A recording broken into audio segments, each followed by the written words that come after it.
Family welcome back to my channel. Welcome ಆರೋಗ್ಯ Nikhita. Things of your person next 48 hours ಒಳಗೆ ನಿಮ್ಮ ವ್ಯಕ್ತಿಯ ಭಾವನೆಗಳು ಯೋಚನೆಗಳು ಹೆಂಗಿರ್ತಾವೆ ಏನಿರ್ತಾವೆ ಅಂತಂದು ನೋಡೋಣ ಅಂತ. ಎನರ್ಜಿ ಜೊತೆಗೆ ಅಲೈನ್ ಆಗ್ಬೇಕಂದ್ರೆ ನಿಮ್ಮ ವ್ಯಕ್ತಿದ 3 ಸಲ ಹೆಸರು ಹೇಳ್ಕೊಳ್ರಿ, ವಿಜುವಲೈಸ್ ಮಾಡ್ಕೊಳ್ರಿ, ಅವ್ರ ಫೋಟೋ ಇದ್ರೆ ನೋಡ್ರಿ, ಡೀಪ್ ಬ್ರೀದ್ ಮಾಡಿ ಇಲ್ಲೇ ಎನರ್ಜಿ ಜೊತೆಗೆ ನೀವು connect agri. Okay, let us start the reading. Connect ಆಗಿರಿ ಅನ್ಕೊತಾನೆ. ನಿಮ್ಮ ವ್ಯಕ್ತಿಯ ಭಾವನೆಗಳ ನೆಕ್ಸ್ಟ್ 48 hours ಯೋಚನೆಗಳು ನಿಮ್ಮ ವ್ಯಕ್ತಿಗೆ ಏನೈತಿ ಅಂತ ನೋಡ್ತಿದ್ದೇವೆ ಇಲ್ಲಿ. ಓಕೆ,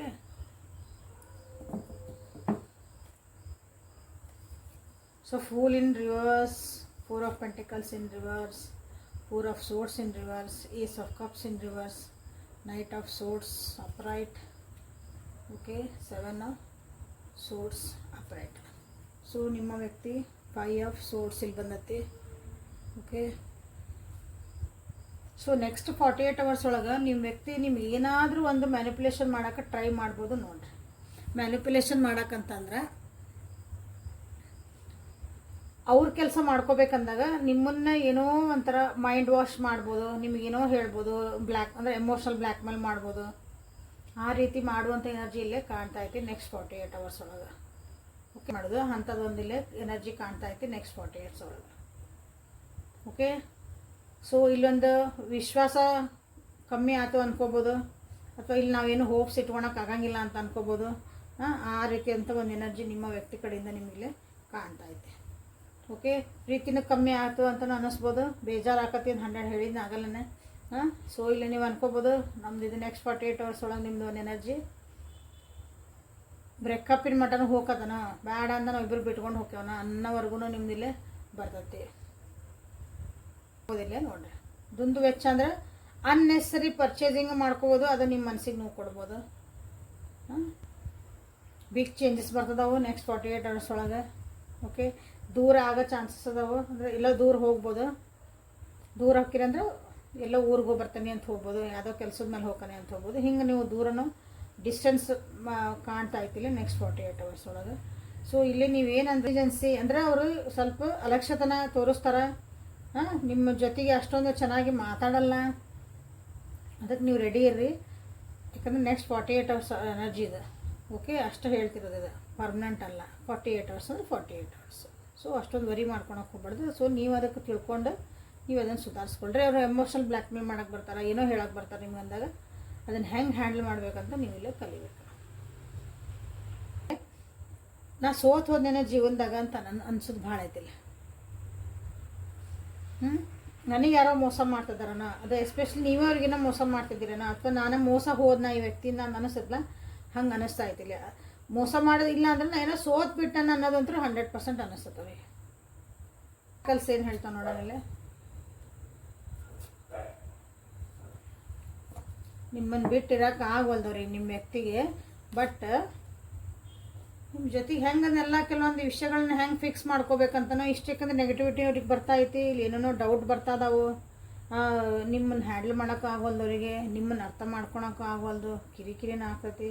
ಸೊ ಅದನ್ನು ಹೆಂಗೆ ಫಿಕ್ಸ್ ಮಾಡಬೇಕು, ಇದನ್ನು ಹೆಂಗೆ ನಾ ಸರಿ ಮಾಡ್ಕೋಬೇಕಂತ ನಿಮ್ಮ ವ್ಯಕ್ತಿಗೆ ಇಲ್ಲೇ ಅರ್ಥ ಆಗಕತ್ತಿಲ್ಲ ನೆಕ್ಸ್ಟ್ 48 hours ಒಳಗೆ. ಓಕೆ, ಇಲ್ಲಿ ಅವ್ರಿಗೆ ಅನಿಸ್ತೈತಿ ಅವರೇ ಲಾಯಲ್ ಇಲ್ಲನ ಅಂತಂದು. ಇಷ್ಟೆಲ್ಲ ಆಗಿದ್ಮೇಲೆ ಆ ವ್ಯಕ್ತಿನ ನಿಮ್ಮ ಜೊತೆಗೆ ಲಾಯಲ್ ಆಗಿಲ್ಲ, ನಾನು ನಿಮ್ಮ ಜೊತೆಗೆ ಮೋಸ ಮಾಡ್ತದಾನ ನನ್ನ ಫೀಲಿಂಗೂ ಬರ್ತದೆ ಆ ವ್ಯಕ್ತಿಗೆ. ಸೊ ಅದು ಗಿಲ್ಟನ್ನು ಫೀಲ್ ಮಾಡ್ಕೊತಾರೆ ನೆಕ್ಸ್ಟ್ 48 hours ಒಳಗೆ. ಅಗೇನ್ ಅವ್ರಿಗೆ ನೆಗೆಟಿವ್ ಥಾಟ್ಸ್ ಭಾಳ ಬರ್ತದ ಅಂತ ಹೇಳಕತ್ತಾನೆ ಇವತ್ತು ನೆಕ್ಸ್ಟ್ 48 hours ಒಳಗೆ. ಅವ್ರನ್ನ ನೀವು ಅಡ್ವಾಂಟೇಜ್ ತೊಗೊಂಡ್ಬಿಟ್ರೆ, ಅವ್ರನ್ನ ಉಪಯೋಗಿಸ್ಕೊಂಡ್ರೆ ಜೀವನದಾಗ ನಿಮ್ಮ ಒಳ್ಳೇದಕ್ಕಾಗಿ ಅವ್ರನ್ನ ಉಪಯೋಗಿಸ್ಕೊಂಡ್ರೆ. ನಾನು ಭಾಳ ನಿಜವಾಗ್ಲೂ ಪ್ರೀತಿ ಮಾಡಿದ್ದೆ, ಬಟ್ ನೀವು ಅವ್ರನ್ನ ಉಪಯೋಗಿಸ್ಕೊಂಡ್ಬಿಟ್ರಿ ಅಂತ ಅವ್ರಿಗೆ ಅನ್ನಿಸ್ತತಿ ಇಲ್ಲೇ ಭಾಳ. ಬಟ್ ಆದ್ರೂ ಅವರು ನಿಮ್ಮನ್ನು ಪ್ರೀತಿ ಮಾಡ್ತಾರೆ. ಓಕೆ, ಇವೆಲ್ಲ ಫೀಲಿಂಗ್ಸ್ ಬಂದು ಹೋಗ್ತದವು. ಸ್ವಲ್ಪ ಕಿರಿಕಿರಿ ಐತಿ ನೆಕ್ಸ್ಟ್ 48 hours. ಯಾವ 48 hours ಅಂದರೆ this is a collective tarot and timeless tarot ಆಗಿರೋದ್ರಿಂದ, ಆ್ಯಂಡ್ ಆಲ್ ಸೈನ್ಸ್ ಟ್ಯಾರೋ ಆಗಿರೋದ್ರಿಂದ ಇದು ನೀವು ಯಾವತ್ತಿನ ದಿನ ನೋಡ್ತೀರಿ ಅವತ್ತಿಂದ 48 hours ಅಂತ ನೀವು ಇಲ್ಲೇ ಲೆಕ್ಕ ತಗೋಬೇಕು.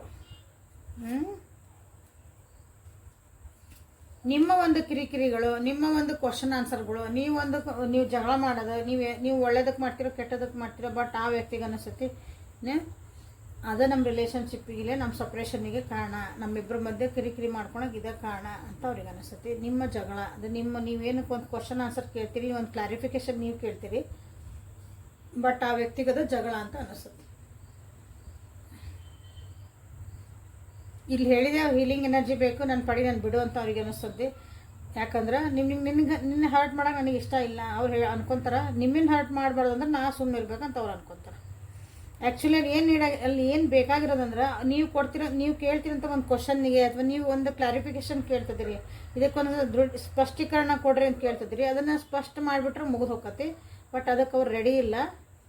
ಇನ್ನೂ ಏನೋ ಬೇರೆ ಎಲ್ಲಿಗೂ ಹೋಗಿ ಎಲ್ಲಾಕೈತಂದ್ರೆ ಲಾಸ್ಟಿಗೆ ನೀವಿಬ್ಬರು ಸಪ್ರೇಷನ್ನಿಗೆ ಬೇಡ ನನಗೆ ಬಿಟ್ಟೆ ಹೋಗ್ಬಿಡೋಣ ಅನ್ನೋ ಒಂದು ಮೂಮೆಂಟಿಗೂ ಅನ್ನಿಸ್ಬಹುದು. ಯಾಕಂದ್ರೆ 48 hours ಎನರ್ಜಿ ಅದ.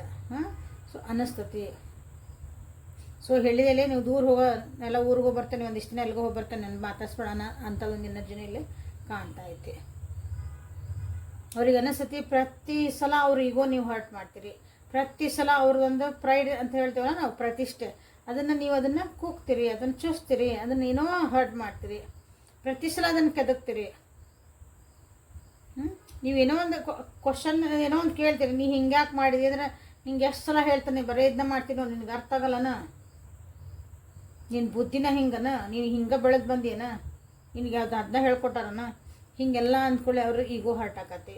ಇವು ನಾ ಹೇಳಿದ ಸ್ವಲ್ಪ ಉದಾಹರಣೆಗಳಷ್ಟೇ. ಇವು ಎಕ್ಸಾಕ್ಟ್ಲಿ ಹಿಂಗೆ ಹೇಳ್ತಿರಲ್ಲ, ಈ ಟೈಪ್ ಏನಾದರೂ ಹಿಂಗೆ ಹೇಳಿದ್ರೆ ಅಂದ್ರೆ ನಿಮ್ಮ ವ್ಯಕ್ತಿದ ಒಂದು ಪ್ರತಿಷ್ಠೆಗೆ ಪೆಟ್ಟು ಬೀಳ್ತತಿ, ಅವ್ರದ್ದು ಒಂದು ಈಗೋ ಅಹಂಕಾರಕ್ಕೆ ಪೆಟ್ಟು ಬೀಳ್ತತಿ. ಸೊ ಹಾಗಾಗಿನೂ ಈ ನೆಕ್ಸ್ಟ್ 48 hours ಒಳಗೆ ಹೆವಿ ಎನರ್ಜಿ ಐತಿ. ಬೇಜಾರ ಅಂದ್ರೆ ಬೇಜಾರ, ನೆಗೆಟಿವಿಟಿ ಐತಿ. So please be careful my viewers. ಆಮೇಲೆ ನೀವು ಮೋಸ್ಟ್ಲಿ ನೀವು ಭಾಳ ಏನು ಮಾಡ್ತೀರಂದ್ರಲ್ಲ ನನ್ನ ವ್ಯೂವರ್ಸ್, ಒಂದೇ ವಿಷಯ ಇಟ್ಕೊಂಡು ಅದನ್ನ ಬಗ್ಗೆನೇ ಪದೇ ಮಾತಾಡ್ತೀರಿ. ಓಕೆ, ಒಂದು ವಿಷಯ ಹೋಗ್ಬಿಟ್ಟಿರ್ತೈತಿ ಏನೋ ಒಂದು, ಅದು ಈಗ ನಿನ್ನ ರಾತ್ರಿ ಏನಂದಿರ್ತಾರ, ನೀನು ಬೆಳಗ್ಗೆ ಏನಾಗಿರ್ತೈತಿ ಒಂದು ಇನ್ಸಿಡೆಂಟ್ ನಿಮ್ಮಿಬ್ಬರ ಮಧ್ಯೆ. ಸೊ ಅದನ್ನು ಅಲ್ಲಿ ಮುಗಿಸಂಗಿಲ್ಲ, ನೀವು ಅದನ್ನು ಕ್ಯಾರಿ ಫಾರ್ವರ್ಡ್ ಮಾಡ್ತೀರಿ. ನಾಳೆನೂ ಅದನ್ನ ಮಾತಾಡ್ತೀರಿ, ನಾಳೆ ಅದನ್ನ ಮಾತಾಡ್ತೀರಿ, ಏನೋ ಒಂದು ಟಾಪಿಕ್ ಬಂದಮೇಲೆ ಮಾತಾಡ್ಕೊಂಡು ಎಲ್ಲ ಸರಿಯಾಗಿರ್ತದಂದ್ರೆ ಮತ್ತೆ ಆ ಟಾಪಿಕ್ ಎತ್ತೀರಿ. ಸೊ ನಿಮ್ಮ ವ್ಯಕ್ತಿಗೆ ಅನಿಸತಿ ಅದನ್ನು ಬಿಟ್ಬಿಡೋದು. ನಾ ಎಷ್ಟು ಸಲ ಹೇಳೀನಿ, ಆಗಿದ್ದಾತಲ್ಲ, ನಾ ಕ್ಷಮೆನೂ ಕೇಳೀನಿ, ಫರ್ಗಿವ್ ಮಾಡು, ಫರ್ಗೆಟ್ ಮಾಡು. ಬಟ್ ಆದ್ರೂ ನೀನೇನು ಮಾಡ್ತೀಯ ಅಂದ್ರೆ ಅದನ್ನು ಮತ್ತೆ ಪದೇ ಅದೇ ವಿಷಯಗಳನ್ನ ಮಾತಾಡಿಲ್ಲ ನನಗೆ ಹರ್ಟ್ ಮಾಡ್ತೀವಿ. ನಿಂಗೆ ಎಷ್ಟು ಸಲ ಹೇಳಿದ್ರು ನಿನಗೆ ಈಗ ಅರ್ಥ ಆಗಲ್ಲನ ಅಂತ ಅವರಿಗೆ ಅನ್ನಿಸ್ತತಿ. ನೆಕ್ಸ್ಟ್ 48 hours ಒಳಗೆ ನೋಡ್ರಿ ಯಾರ್ಯಾರಿಗೆ ಹಿಂಗೆ ಅನ್ನಿಸ್ತತಿ, ಏನೇನು ಆಯ್ತು. ಈ ವಿಡಿಯೋನ ಸೇವ್ ಮಾಡ್ಕೊಳ್ರಿ, ಇಲ್ಲಿ ಬಂದು ಇದೇ ವಿಡಿಯೋಕ್ಕೆ ಬಂದು ಕಮೆಂಟ್ ಮಾಡಿರಿ. ಇದು ರೆಸನೇಟ್ ಆಗಿಲ್ಲ ಅಂದ್ರೆ ನಾ ಇವೆಲ್ಲ ಯಾರಿಗೆ ಇದು ರೆಸನೇಟ್ ಆಕತಿ ಅಂತ ಹೇಳಿದ್ನಲ್ಲ ಸ್ಟಾರ್ಟಿಂಗಿಗೆ, ಆ ಕ್ಯಾಟಗರಿ ನೀವು ಬಂದಿಲ್ಲ ಅಂತ ಅರ್ಥ ಅಷ್ಟೆ. ಓಕೆ, ಸೊ ನೆಕ್ಸ್ಟ್ 48 hours ಒಳಗೆ ನಿಮಗಿಲ್ಲೊಂದು ಗೈಡೆನ್ಸ್ ಏನು ಬರ್ತಾಯಿತಿ ಅಂತ ನೋಡೋಣ. ಸೊ ಲೈಕ್ ಮಾಡಿ, ಶೇರ್ ಮಾಡಿ, ಸಬ್ಸ್ಕ್ರೈಬ್ ಮಾಡ್ಕೊಳ್ರಿ. ಇಲ್ಲಿ ರೆಸನೇಟ್ ಆಗಿಲ್ಲ ಅಂದರೆ 100% ಅಷ್ಟೂ ವಿಷಯಗಳಾಗಲ್ಲ, ಯಾಕಂದರೆ ಕಲೆಕ್ಟಿವ್ ಟ್ಯಾರೋ ಇದೆ. ನಿಮಗೆ ಆಗಿದ್ದನ್ನು ತೊಗೊಳ್ರಿ, ಆಗಿಲ್ಲದು ಇನ್ನೊಬ್ರಿಗೆ ಅಂತ ಇಡ್ರಿ. ಓಕೆ, ಪರ್ಸ್ನಲ್ ರೀಡಿಂಗ್ ತೊಗೊಂಡು ಕ್ಲಾರಿಫೈ ಮಾಡ್ಕೊಳ್ರಿ. ನಿಮ್ಮ ವಿಷಯಗಳೇನಿರ್ತಾವಲ್ಲ, ನಿಮ್ಮ ಪರ್ಸ್ನಲ್ ವಿಷಯಗಳನ್ನು ಕ್ಲಾರಿಫೈ ಮಾಡಬೇಕು. ನಿಮಗೆ ಕರೆಕ್ಟ್ ಒಂದು ಗೈಡೆನ್ಸ್ ಸಿಗಬೇಕಂದ್ರೆ ನೀವು ಪರ್ಸ್ನಲ್ ರೀಡಿಂಗ್ ತೊಗೊಳ್ಳೇಬೇಕು. ಅಲ್ಲಿ ನಿಮಗೆ 100% ಕ್ಲಾರಿಟಿ ಸಿಗ್ತದೆ. ಇಲ್ಲೂ ಸಿಕ್ಕಿರ್ತೈತಿ, ಬಟ್ ಇನ್ನೂ ಬೇಕಂದರು. ಓಕೆ, ನ್ಯೂ ಬಿಗಿನಿಂಗ್ ಅಂತ ಬಂತು, ಯಾಕಂದ್ರೆ ದೂರ ಆಗೋ ಚಾನ್ಸಸ್ ಐತಿ ಅಂತ ಹೇಳೇನಿ. ಸೊ ನ್ಯೂ ಬಿಗಿನಿಂಗ್ ಹೋಗ್ಬೋದು, ಬೇಡ ಅಂತ ಅಡ್ವೆಂಚರಸ್ ಆಗಿ ಹೋಗ್ಬೋದು, ಎಲ್ಲರೂ ನಿಮ್ಮ ವ್ಯಕ್ತಿನ ಹೋಗ್ಬೋದು, ನೀವು ಬೇಡ ಅಂತ ಹೋಗ್ಬೋದು. ಬಟ್ ಏನೈತಲ್ಲ, ನಿಮ್ಮ ಡ್ರೀಮ್ಸ್ನ ಫಾಲೋ ಮಾಡಿರಿ ಅಂತ ನಿಮಗಿಲ್ಲೇ ಹೇಳ್ತಿದ್ದಾರೆ. ಓಕೆ, ಈ ವ್ಯಕ್ತಿ ನಿಮ್ಮ ಸೀಕ್ರೆಟ್ ಅಡ್ಮೈರ್ ಆಗಿರ್ಬೋದು, ನಿಮ್ಮ ಮುಂದೆ ಇಲ್ಲಿ ಜಗಳ ಮಾಡ್ತಿರ್ಬೋದು, ನಿಮ್ಮ ಮುಂದೆ ಏನೋ ತೋರಿಸ್ಕೊತಿರ್ಲಿಕ್ಕಿಲ್ಲ. ಬಟ್ ಈ ವ್ಯಕ್ತಿ ನಿಮ್ಮನ್ನು ಭಾಳ ದಿನದಿಂದ ನಿಮಗೆ ಇಷ್ಟಪಡ್ತಿರ್ಬೋದು. ಆಲ್ರೆಡಿ, ಯಾಕಂದ್ರೆ ನಿಮಗೆಲ್ಲ ಇದನ್ನು ಒಂದು ಡೌಟ್ ಬಂದಿರ್ಬೋದು. ಇಲ್ಲಿ ನೆಕ್ಸ್ಟ್ 48 hours ಒಳಗೆ ನಿಮ್ಮ ವ್ಯಕ್ತಿಗೆ ಅನಿಸಿರ್ಬೋದು ನಿಮ್ಮನ್ನು ಯಾರೋ ಒಬ್ರು ಭಾಳ ಪ್ರೀತಿ ಮಾಡ್ತಿದ್ದಾರೆ, ಬಟ್ ನಿಮಗೆ ಗೊತ್ತಿಲ್ಲ. ಅವ್ರು ಅಂದ್ಕೊಂಡಾರ ನಿಮಗೆ ಗೊತ್ತೈತಿ ಅಂತಂದು, ಅದು ನಿಮ್ಮ ವ್ಯಕ್ತಿಗೆ ಗೊತ್ತಾಗೈತಿ. ಕನ್ಫ್ಯೂಸ್ ಆತಲ್ಲ.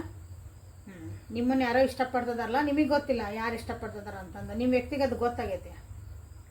ಸೊ ಹಾಗಾಗಿ ನೀವು ಅವ್ರಿಗೆ ಮೋಸ ಮಾಡ್ತಿದ್ದೀರಿ ಅಂತಲೇ ಕೆಲವರಿಗೆ ಅನ್ಸೋದಂಥದ್ದು ಭಾಳ ಸಾಧ್ಯತೆ ಐತಿ. ನೆಕ್ಸ್ಟ್ 48 hours ನೋಡ್ರಿ. ಓಕೆ,